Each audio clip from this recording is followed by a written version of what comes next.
Y esa es la razón por la cual voy a conversar a continuación con el gobernador regional de Arequipa, Roel Sánchez, que además es el presidente, ¿no?, de los gobernadores regionales en nuestro país. Ya está con nosotros. Gracias, buenas noches.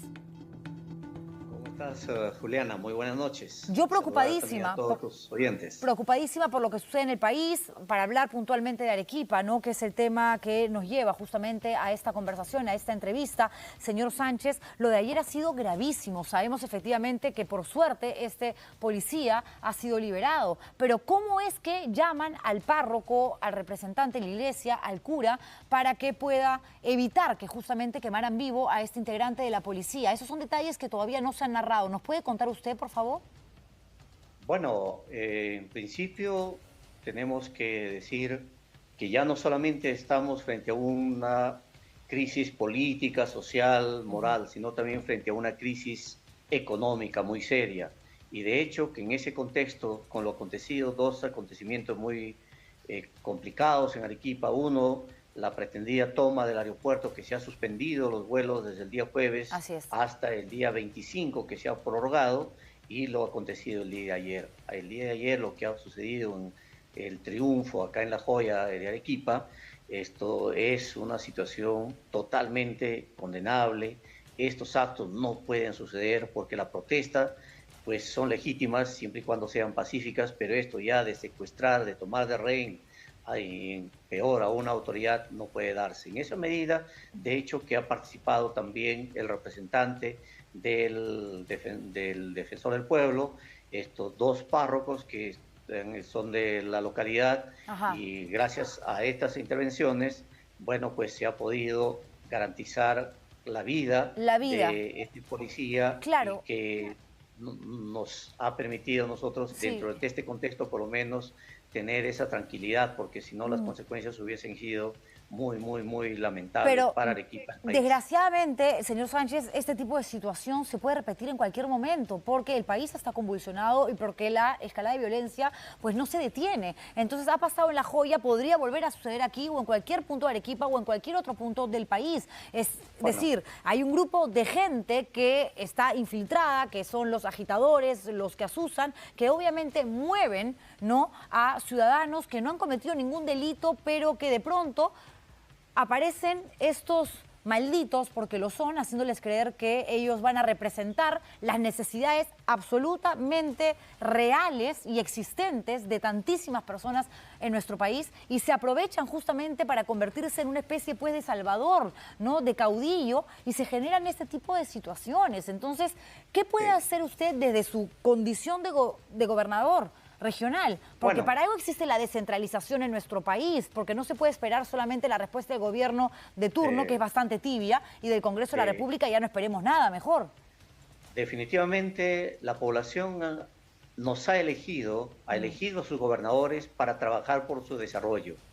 Lamentablemente nos encontramos frente a esta situación que no es posible tener pues un trabajo articulado. ¿Por qué? Porque este problema viene en crecimiento, es decir, el conflicto social es creciente.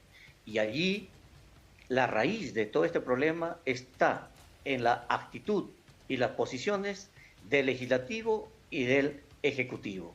Ellos son los que tienen que sentarse a dialogar y de poner ese tipo de actitudes y posiciones, y como lo hemos planteado nosotros, el día miércoles tenemos una reunión con los órganos electorales para ver si efectivamente cuál es el tiempo más corto que nos pueda permitir llevar a un proceso de elecciones generales. Bueno, hay expertos en la materia, ya lo dijo el Jurado Nacional de Elecciones, pero por ejemplo Fernando Tuesta Soldevilla, ¿no?, que ha sido jefe de OMPE, ha hecho sus sumas, sus restas, y aquí en este programa la semana pasada nos ha presentado su ecuación de una manera muy clara, además, y muy gráfica, ¿no?, explicativa, diciendo que es absolutamente viable, ¿no?, poder realizar el trabajo previo al proceso electoral para que la primera vuelta se lleve a cabo en octubre, una segunda vuelta en noviembre, y en diciembre ya estarían juramentando las nuevas autoridades. Pero por más intención que tenga usted y otros gobernadores, que no lo dudo, y por más reuniones que sostengan con representantes de las entidades electorales, la pelota está en la cancha del Congreso de la República y ni siquiera se ha llevado a cabo la segunda votación. ¿Para qué? Para ver si se consiguen los 87 votos y más para que la elección sea en el 2024, no en el 2023.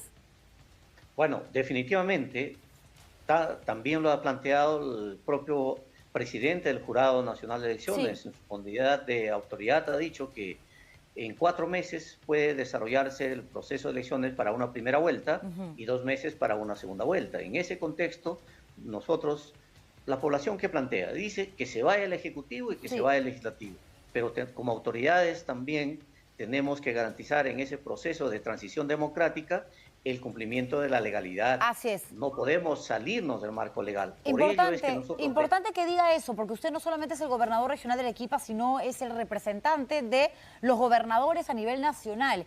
Y así como lo escuchamos a usted ahora, hemos también oído discursos bastante radicales, por ejemplo, del gobernador regional de Puno, que más bien alienta a la gente que salga a la calle. Y todo bien, porque la protesta, como lo venimos diciendo, no es absolutamente legítima y es un acto constitucional, es decir, está dentro del marco, ¿no?, de la ley de leyes, que es la Carta Magna. Pero que el propio gobernador salga y diga, no, salgan ustedes y hagan lo que tienen que hacer, ¿esto no es azuzar aún más siendo gobernador regional, siendo autoridad? Mira, Juliana, una realidad es la situación del norte del país, del centro del país, del oriente.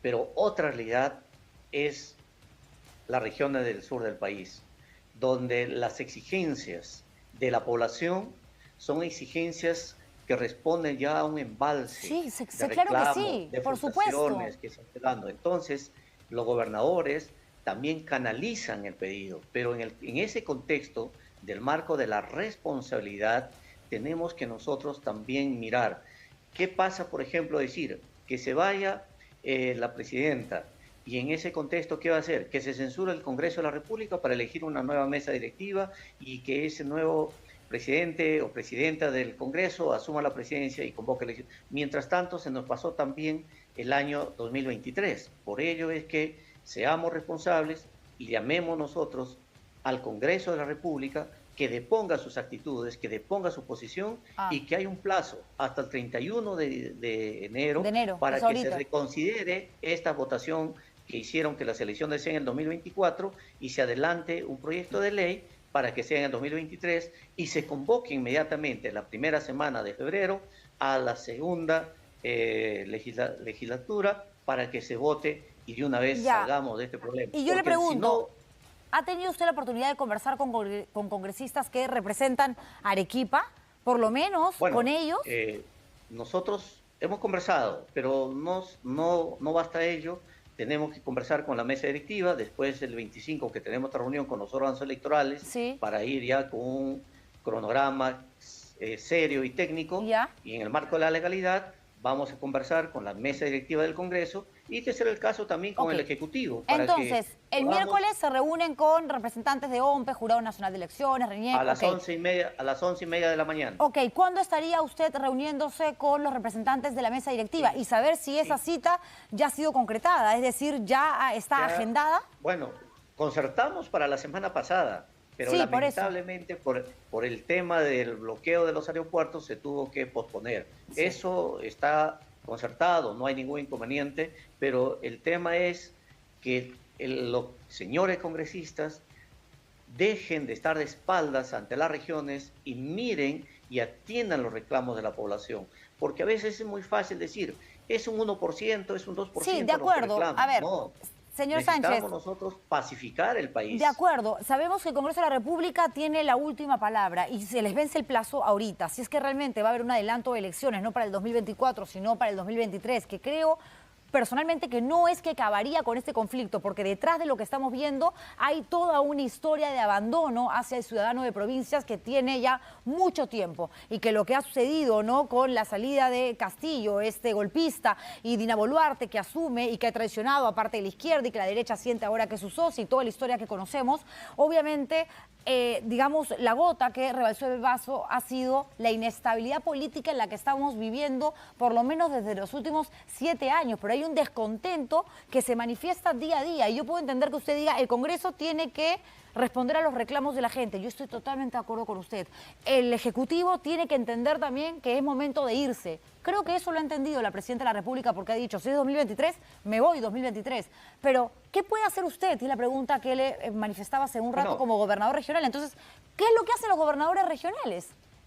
Bueno, reitero, a los gobernadores regionales nos han elegido para trabajar por el desarrollo de nuestras regiones. No podemos avanzar y es por ello que estamos inmiscuidos en esta crisis política, social y económica que se está dando. Y tenemos que ser también agentes dialogantes y tender esos puentes para que efectivamente, ojalá, que el Congreso de la República pues pueda atender el reclamo y la posición de los gobernadores y esta propuesta que nosotros le estamos haciendo y definitivamente pues evitemos más derramamiento de sangre, más muertes, ya no agresiones físicas y busquemos nosotros lo que significa la reconciliación de nuestro país y trabajemos porque si vemos en Arequipa, yo le digo, ya tenemos más de 1.000 millones en pérdidas económicas. El aeropuerto cerrado. El sector turismo, sector construcción, sector vivienda, agricultura, ganadería, la micro, pequeña empresa afectadas. Y sobre todo, ahora que se nos viene el 13 de marzo, que vamos a iniciar, por ejemplo, ya el año escolar, aún el Ministerio de Educación no ha enviado los materiales para ser entregados en las localidades. Señor Sánchez, me gana el tiempo, pero no quiero terminar sin hacerle esta última pregunta, porque usted dice, nosotros como gobernadores regionales tenemos que velar por el desarrollo, evidentemente, de los ciudadanos que nos han elegido. Y así como tienden puentes para poder reunirse con representantes de las instituciones electorales, de las entidades electorales, con la mesa electiva del Congreso de la República, con los representantes del gobierno central, es decir, ejecutivo, ¿ha tratado usted de hablar con algunas de las caras visibles de pronto de este grupo de protestantes, manifestantes en Arequipa? Sí, definitivamente. Nosotros hemos conversado, en el caso de Arequipa, hemos conversado con los dirigentes. El día de mañana estoy convocando yo a las 12 del día a los dirigentes acá de la plataforma Andrés Avelino Cáceres, de los mercadillos, de los centros comerciales, para poder conversar y también tener una posición clara en relación a la solución de esta crisis que estamos viviendo. Así que el diálogo tiene que darse y los gobernadores acabamos de salir de un proceso de elecciones. No solo tenemos la legalidad, sino la legitimidad y tenemos el contacto y allí más bien hacemos un llamado. Con más razón, también con más al razón. legislativo y al ejecutivo hacemos un llamado que no todos los que salen a protestar pues son terrucos, son totalmente de acuerdo con usted, y eso es algo que usted bien sabe, ¿no? Si es que nos sigue, hemos suscrito, subrayado, ¿no? Y manifestado hasta el cansancio, por lo menos en este espacio. No todos los que salen son terrucos, ojo. No todos los que salen son delincuentes, no todos los que salen son vándalos. Es más, la mayoría es gente, haga su trabajo. La mayoría es gente que está descontenta y es comprensible y hay que atender esas necesidades. Y hay un grupo menor que sí efectivamente son personas con historial delictivo que se aprovechan de la humildad de la necesidad de quienes salen a decir tengo hambre, necesito agua, mi hijo tiene que ir al colegio y por eso estamos en el caos en el que estamos inmersos. Porque además la autoridad responde de una manera desmesurada, haciendo uso muchas veces indiscriminado de la fuerza que le da el arma que portan y esto obviamente eleva más la tensión y nos lleva a una situación como la que estamos todos viviendo o a la que estamos sobreviviendo, mejor dicho. Muchísimas gracias, señor Sánchez, por esta entrevista y suerte con las próximas reuniones. Yo ya a estas alturas del partido les juro que cuando me consultan, Juliana, ¿y esto cuándo acaba? Porque muchas veces, ¿no? Los amigos, la gente en redes sociales piensan que algunos periodistas tenemos una especie de bola de cristal o que tenemos contacto directo con la gente que está en las calles protestando como para saber si realmente va a haber un alto al fuego y no lo sabemos.